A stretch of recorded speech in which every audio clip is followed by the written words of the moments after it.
Shalom Buria dan teman-teman, kami dari kelompok 5. Di sini kami akan memenuhi tugas UAS tentang fenomena budaya dan bagaimana solusinya menurut kelompok kami. Adapun anggota kelompok 5 adalah Afriani Limbong, Cornelia Rame, saya sendiri Lady Jenny Hertina, dan terakhir ada Yosef Hanjaya.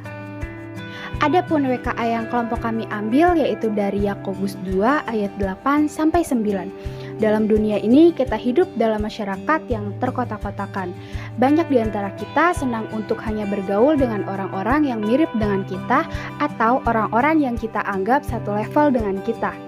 Meskipun sekarang kita sudah terbagi-bagi dalam berbagai kelompok, baik dari ras, suku, dan etnis, pada dasarnya kita masih bertalian keluarga dengan semua orang, terutama sesama Kristen. Karena itulah kita diajarkan untuk terus saling mengasihi, membela, dan peduli kepada sesama kita. Adapun fenomena yang terjadi pada kelas yang kami observasi adalah pertama, isu komunikasi antar siswa, di mana fenomena ini tampak di dalam kelas. Adanya perbedaan yang tampak dari setiap siswa dapat menjadi sebuah masalah, seperti bentuk rambut dan warna kulit. Hal ini merupakan fenomena yang terjadi di kelas guru yang kami observasi, di mana siswa sering membandingkan warna kulit dan bentuk rambut mereka. Fenomena ini berawal dari candaan salah seorang siswa yang memiliki rambut lurus dan warna kulit yang lebih terang. Nah, sehingga siswa yang memiliki rambut ikal dan warna kulit yang gelap ini merasa minder. Solusi komunikasi antar siswa. Fenomena ini dapat diselesaikan oleh guru dengan membuat fenomena tersebut sebagai candaan. Guru melakukan cara tersebut agar siswa yang dibandingkan bentuk rambut dan warna kulit itu tidak merasa minder lagi.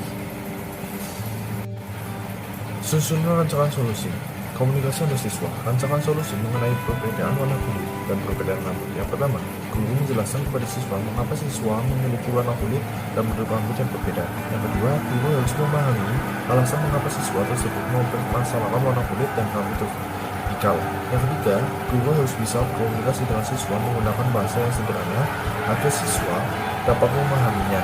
Yang keempat, guru harus mampu mengontrol suasana kelas. Yang kelima, siswa harus bisa menghadapi upaya yang telah dilakukan guru dalam mengatasi fenomena tersebut. Alasan memilih rancangan solusi. Jadi, kami memilih rancangan ini untuk digunakan sebagai solusi dalam menyelesaikan adanya fenomena tersebut karena dengan memberikan penjelasan atau edukasi kepada siswa mengenai rambut dan warna kulit yang berbeda, sehingga siswa akan paham atas perkataan mereka yang salah atau benar, candaan atau tidak. Mereka juga akan lebih paham bahwa mereka itu adalah ciptaan yang sempurna meskipun berada di tengah perbedaan mereka, hingga siswa akan menghargai fenomena yang ada di dalam kelas mereka. Teori. Menurut teori Nigan Weber, teacher as patron parent, di mana guru menjadi pelindung atau pembantu siswa, di mana ketika siswa mengalami masalah seperti adanya fenomena mengenai warna kulit dan bentuk rambut, guru akan membantu siswa untuk menjelaskan terkait adanya perbedaan setiap orang, sehingga siswa yang dibedakan tidak minder, sehingga tidak terjadi adanya konflik karena adanya guru yang membantu dan melindungi siswanya. Kita masuk ke kelebihan dan kelemahan. Kelebihan, membantu guru dan menyelidiki permasalahan dan membantu guru dalam menyelesaikan fenomena yang ada sehingga siswa akan paham mereka semua adalah sama meskipun mereka memiliki perbedaan warna kulit dan rambut. Jadi, rancangan solusi ini sangat membantu guru dalam menyelidiki masalah yang dihadapi di dalam kelas, menemukan solusi untuk mengatasi masalah tersebut. Sekarang kelemahan. Kemungkinan siswa masih melanggar hal tersebut karena mereka berpikir bahwa perkataan mereka hanyalah sebuah candaan dan tidak perlu dibesar-besarkan, sehingga mereka memiliki alasan untuk tidak menaati hal tersebut. Fenomena yang kedua adalah terjadinya konflik dalam bermedia sosial, di mana ada seorang siswa yang mengirimkan pesan berupa kata-kata kasar kepada temannya.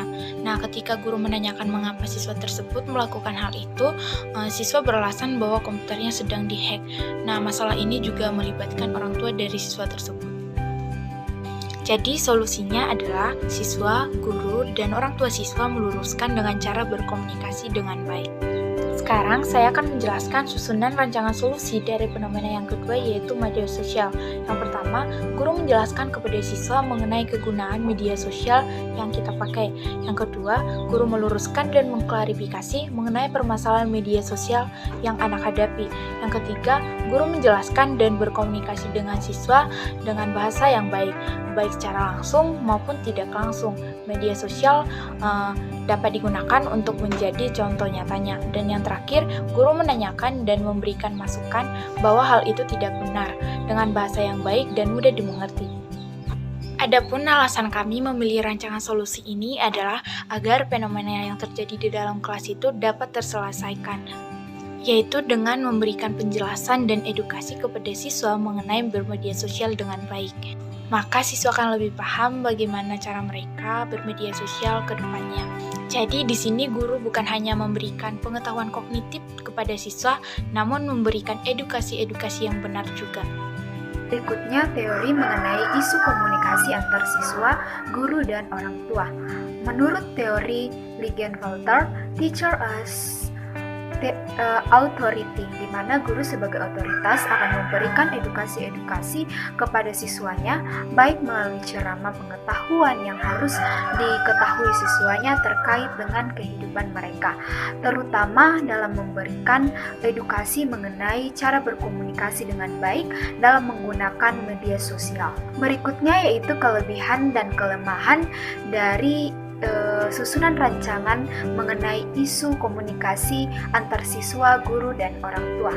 Kelebihannya yaitu siswa dapat mengetahui cara menggunakan media sosial dengan baik dan bagaimana cara berkomunikasi menggunakan media sosial dengan baik. Dan kami percaya bahwa banyak siswa yang mudah menangkap dengan baik jika guru memberikan edukasi mengenai cara berkomunikasi dengan baik menggunakan media sosial. Berikutnya yaitu kekurangan melalui rancangan yang kami sudah buat. Rancangan yang kami telah susun ini ada kalanya tidak dipatuhi oleh siswa, karena kami melihat bahwa siswa sering kali mudah dipengaruhi dengan teman sebayanya, karena siswa lebih menganggap hal yang mereka lakukan sebagai candaan, sehingga mereka tidak memikirkan lebih jauh apa konsekuensi yang akan didapatkan jika melakukan hal tersebut atau tidak menggunakan media sosial untuk berkomunikasi dengan baik. Kesimpulan, mempelajari budaya dalam pendidikan sangatlah penting, karena di dalam pendidikan yang terpenting bukan sekedar bahan ajar, tetapi bagaimana lingkungan atau kebudayaan di suatu tempat yang dapat mempengaruhi cara siswa dan guru melakukan kegiatan pembelajaran. Kebiasaan di setiap daerah berbeda-beda. Kita sebagai guru harus bisa menghadapi berbagai perbedaan setiap siswa. Ini sehingga bisa menciptakan interaksi yang baik. Kita sebagai guru juga harus dapat memegang kendali dalam kelas. Walaupun siswa kita berasal dari budaya yang berbeda, maka peran kita sebagai guru bisa mengatur kelas agar komunikasi juga berjalan dengan baik. Siswa kita juga pastinya berasal dari budaya yang berbeda. Peran kita sebagai guru bisa mengatur kelas agar komunikasi juga berjalan dengan baik. Manfaatnya yaitu guru dan murid bisa saling mengerti dan menghormati setiap perbedaan yang ada. Sekian dari kelompok kami, terima kasih.